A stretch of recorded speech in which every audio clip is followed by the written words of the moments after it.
हाँ जी, अस्सलाम वालेकुम। तो जी जनाब, मैंने सिजीन मूवी मैंने देख ही ली है फाइनली। और आई थिंक मैं अगर वजह मैं सोचूं जिस वजह से लोग इसे बैन कर रहे थे सब, आई थिंक वो लोग शायद प्रॉब्ली इन कुरानी आयत से वाकिफ़ नहीं हैं, और उनके लिए ये सब नई चीज़ें हैं, तो वो शायद समझते हैं कि उन्हें ये तमाम चीज़ें फ़ील होती हैं कमरे में इस मूवी को देखने के बाद। ऐसा कुछ भी नहीं हुआ। आई थिंक हम लोग जैसे देखेंगे, अगर पाकिस्तानी बैठ के मूवी देखेंगे और जो वाकिफ़ हैं कुरानी आयत से, वो उनके लिए कुछ नया नहीं होगा इस मूवी में। To be honest, like I said, जितनी भी मुसलमानों की मूवीज़ अगर बननी थी तो आयतुल कुर्सी जैसी ही आती है, तो उन्होंने ख़त्म ही हो जाना था मूवीज़ ने। तो अपना ऐसे ही होता है कि भाई कुरानी आयत की पावर उसमें ये दिखाते हैं कि किस तरह आप ईवल को ओवरकम कर सकते हैं कुरान की पावर से। तो इस अब जिन लोगों ने मूवी अब देखने का प्लान करना है, आइडियली आई वुड से कि आप देखें। अब जिसने नहीं देखनी मूवी, तो उसके लिए प्लॉट की एक समरी मैं अब बताने वाला हूँ। तो स्पॉइलर अलर्ट, अगर आप मूवी के बारे स्टोरी जानना चाहते हैं तो मैं अब आपको बता देता हूँ, आपको देखनी नहीं पड़ेगी। तो अच्छा जी, मूवी तो डेफिनेटली स्केरी है। ठीक है, स्टोरी इसी की है कि किस तरह कोई आपके रिलेटिव वगैरह बदले बदले की आग में आके किसी जलन में whatever, वो आपके फैमिली के ऊपर जादू कर देते हैं। और जादू उनका, वो अपनी तरह से वो जादू कर रहे होते हैं और सही कर रहे होते हैं। लेकिन जैसे ही आपको पता है कि ईवल भी या ईवल लोग भी सही तरह नहीं जीते, तो इस फिल्म में भी ईवल लोग भी नहीं जीतते। वो भी जहाँ अच्छे लोगों को हार्म होता है, उस तरह बुरे लोगों भी उस हार्म की लपेट में आ जाते हैं। और उस वक्त उनके मददगार वो लोग भी नहीं होते जिनके ज़रिए से जादू कराया जाता है उनके फैमिली मेम्बर्स पे। और हर कदम पे कुरानी आयत को दिखाया गया है कि वो किस तरह लोगों को सेव कर सकती हैं और ईवल फोर्सेस से आपको बचा सकती हैं।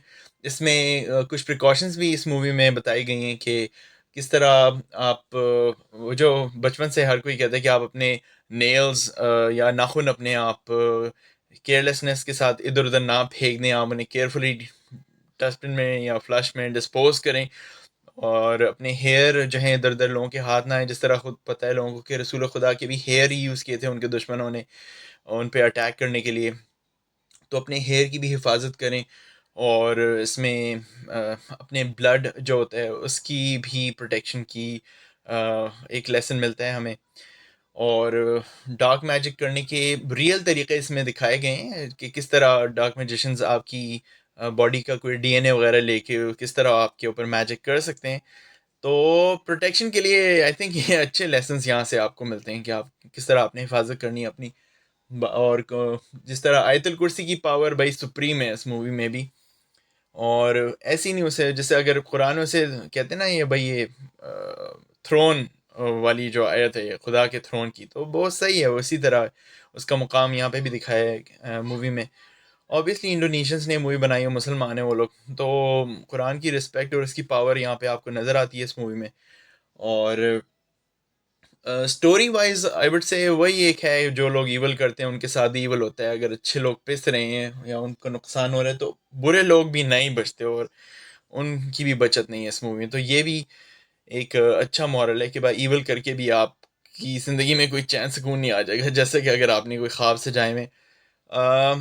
पर्सनल पॉइंट व्यू से मैं इस पे शौक हुआ हूँ कि भाई इंडोनेशिया के लोग जो हैं अपेरेंटली वहाँ पे भी ये बहुत प्रेवलेंट है, ये बैड प्रैक्टिसेस इस तरह। खुद ये तो मतलब कुरान में भी इस बात का जिक्र है कि अगर आप ये ब्लैक मैजिक करते हैं तो आप दुनिया को हासिल करने की कोशिश करते हैं और आप अपनी आखिरत गंवा देते हैं। और इस मूवी में तो लोग अपनी दुनिया नहीं पाते, वो अपनी दुनिया भी गंवा देते हैं ब्लैक मैजिक करवा के या करके। तो मैं खैर बहुत सरप्राइज्ड हूँ। अपेरेंटली पूरी मुस्लिम उम्मा इसी काम में लगी हुई है, जो बहुत सैड है कि हर जगह ब्लैक मैजिक और ये सब प्रेवलेंट है और आम है। लेकिन ये अच्छी बात ज़रूर दिखाई गई है कि ब्लैक मैजिक करने कराने से जी अंजाम आपका ख़ुद भी कोई अच्छा नहीं होता, इसी दुनिया में ही आपको उसका नतीजा मिल जाता है। तो ये था जी मेरा रिव्यू फॉर द मूवी सिजीन। And if you want to still go and watch it, I would still recommend कि आप जाएं और इसको देखें। 1.5 घंटे की ये मूवी है और आपका अच्छा टाइम स्पेंड होगा इसमें। Thank you so much.